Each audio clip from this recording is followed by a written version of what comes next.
कालच्या 20 तारखेला मी आणि माझ्यासहित माझे सहकारी असलेल्या 9 महाविकास आघाडीचे नगरसेवक असं आम्ही एकूण 10 जणांनी भारतीय जनता पार्टीमध्ये सोलापूर येथे प्रवेश केला. प्रदेशाध्यक्ष रवींद्रदादा चव्हाण यांच्या हस्ते प्रवेश झाला. कार्यक्रमाला नामदार चंद्रकांतदादा पाटील, संपर्कमंत्री जयकुमार गोरेसाहेब, जिल्ह्याचे नेते आमदार राणादादा, माजी आमदार सुजितसिंह ठाकूरसाहेब, जिल्हा अध्यक्ष दत्ताभाऊ कुलकर्णी आणि युवा नेते मल्हारदादा पाटील होते. आम्ही सगळ्यांनी प्रवेश केला. या प्रवेश झाल्यानंतर शहरातल्या विकासाच्या दृष्टीनं शहरातल्या सत्ताधाऱ्यांना विकास कामात मदत करणे आणि चुकल्यावर जाब विचारणे या उद्देशानं आम्ही पूर्वीचे 6 भाजपचे नगरसेवकांना आम्ही 10-16 जणी एकत्र आलोत. आणि आम्हाला राणादादा, मल्हारदादा यांच्यासहित आमच्या काही सहकाऱ्यांनी सूचना दिली की कुणी टीका-टिप्पणी केली तर विरोधात काही बोलू नका, जे आहे ते स्वीकारा. मीही त्या मताचा होतो की आपल्यावर कुणी नाराज झालं, त्या भावनेने टीका केली तर काही उत्तर द्यायचं नाही. परंतु काल इथं उभाटा गटाच्या काही लोकांनी एक बॅनर गावात लावला विश्वासघाताचा, आणि मला ते सहन झालं नाही.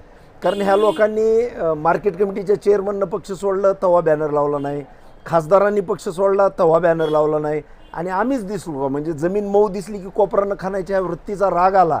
म्हणून आज मी देखील गावभर बॅनर लावलेले आहेत. मी देखील पत्रकारांना या संदर्भातली जाहिरात, बातमी सगळं दिलेलं आहे. विषय असा आहे की आमदार साहेबाच्या निवडणुकीच्या आधी आमचा प्रवेश झाला. आमदार साहेबाकडनं कुठली तुटपुंजी यंत्रणा होती. अगदी बूथवर बसणाऱ्याकडे चहा पाण्यालासुद्धा पैसे आम्ही देऊ शकलो नाहीत, तरी बरोबरीनं मतं घेऊन दिले. परंतु त्याच्यातल्या एकाही कार्यकर्त्याला भविष्यात पक्ष संघटनेत स्थान दिलं नाही. भविष्यात त्यांना कुठं रोजगार मिळावा, काम मिळावं किंवा एखादं फंड द्यावा असंही त्यांना वाटलं नाही. या उपर नगरपालिकेला नगराध्यक्षपदाला माझी पत्नी उभारली, सगळे उमेदवार उभारले. त्यावेळेस आमदार साहेब, खासदार साहेबांना फक्त शेवटच्या दिवशी रॅलीला इथं आले. त्यांना वारंवार या म्हणल्यावर ते म्हणायचे नाही उस्मानाबादचा लोड आहे, धाराशिवचा लोड आहे, तुमचं चांगलं आहे, तुमचं चलू द्या.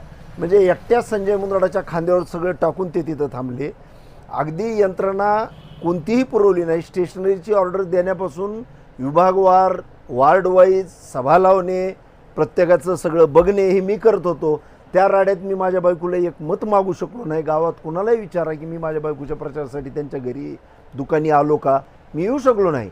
आणि हे काम त्यांनी सांभाळायचं होतं नेत्यांनी, ते त्यांनी बघितलं नाही. रणनीतीचा भाग असतो, यंत्रणेचा भाग असतो, हे सगळं सोडलं. आम्हाला धाराशिव पाहिजे, मला धाराशिव पाहिजे म्हणून आम्हाला वाऱ्यावर सोडून दिलं. बरं, या उपर राज्यातल्या एका दिलदार मानाच्या माणसानं माझ्याकडं बघून इथल्या यंत्रणेसाठी काही निधी पाठवला. तो निधीसुद्धा ह्यांनी धाराशिवच्या निवडणुकीत वळविला आणि मला निव्वळ वाऱ्यावर सोडलं. तुटपुंज्या यंत्रणेत मला काम करायला सांगितलं. हा सुद्धा एक मोठा विश्वासघात आहे. कार्यकर्त्यांना कुठेही संघटनेत थांबवून घेतलं नाही, हा सुद्धा विश्वासघात आहे. कार्यकर्त्यांना कुठलाही रोजगार दिला नाही, फंड दिला नाही, निधी दिला नाही, काम दिलं नाही, हाही विश्वासघात आहे. या सगळ्यात कहर म्हणजे आज स्वतःला जे निष्ठावान म्हणून घेतात, आम्ही ठाकरेशिवाय कोणाचं काम करत नाही, आम्ही ठाकरेच्या चिन्हाशिवाय कोणाचं काम करत नाही, त्या लोकांनी धडधडीत धनुष्यबाणाचं काम केलं. माझ्या बायकोच्या विरोधात, माझ्या सहकाऱ्यांच्या विरोधात प्रचार केला. त्यांना यांनी जाबसुद्धा विचारला नाही. त्यांना आजही पक्षात त्यांनी घेऊन ठेवलं, आधी घेऊन ठेवलं होतं.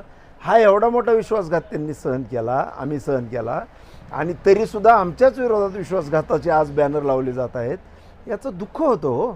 म्हणजे आम्ही ज्या भावनेनं काम केलं, आम्ही तुमच्या निवडणुकीला काहीही बघितलं नाही. एक प्रसंग तर असा आला की मला आमदार साहेबांचा त्यावेळेस फोन आला की इथं कमी पडतंय ते मी पाठवू का. मी म्हणलो पैसे नको आहेत, आम्ही तुमचं काम इमानदारीने करणार आहेत, फक्त काही ठिकाणी पोलीस यंत्रणेला पाठवणं आवश्यक आहे, तेवढंच करा. एवढ्या मनमोकळेपणानं म्हणजे पाठवायला लागलेल्या रकमेला नग मानणारा कार्यकर्ता त्यांना भेटल्यावर त्यांनी त्याच्या निवडणुकीत त्याला वाऱ्यावर सोडून द्यावं, असं वागणं गलत आहे. या उलट मल्हार पाटील साहेबाला आम्ही प्रवेश करणार आहेत हे ज्यावेळेस ठरलं त्यावेळेस त्यांनी आमची प्रत्येक भावना जाणून घेतली, आमच्यासोबत वेगवेगळ्या गोष्टी जाणून घेतल्या आणि काही अडचणी होत्या त्याचं निराकरण केलं. सोबत बसले, संबंधित ज्यांच्याबद्दल आमची तक्रार होती त्यांना बोलवून घेतलं, मग ते मुख्याधिकारी असेल, कुणी असेल, आणि त्या प्रश्नाला गती देण्याचं काम केलं. मग जिथं जर न्याय आम्हाला मिळत नसेल तर आम्ही जनतेला न्याय काय देणार ना. बरं, विनाकारण आमच्यावर टीका करायची नव्हती. आणि आपण पक्ष म्हणून यांच्याबरोबर प्रेमानं राहिलेलो आहोत. ज्या घरात नांदतो तिथले वासे मोजायचे नसतेत म्हणून ह्या सगळ्या दुःखावर गेल्या 8 महिन्यात एकदाही बोललो नव्हतो. परंतु आज बोलायची यांनी वेळ आणली. आणि ती वेळ कशी आली तर यांची ती बॅनर टाकणारी लोक, जे बॅनर लावणारे लोक आहेत ते मुळात माझ्या विरोधात प्रचारला होते हो. मशालीच्या चिन्हावर माझी बायको उभी होती आणि माझ्या विरोधात प्रचार करत होते. मग हे सहन कसं करायचं? बरं, आता तुमचं घर सोडल्यावर सुद्धा तुमच्यावर वाईट वागायचं नाही म्हणून आमचा एकही कार्यकर्त्याला मी पक्षात चल बिल म्हणलं नाही. परंतु यांच्या वागण्यामुळं येत्या काळात मल्हारदादाच्या हातानं 100 कार्यकर्त्यांचा प्रवेश कळंब शहरात होईल.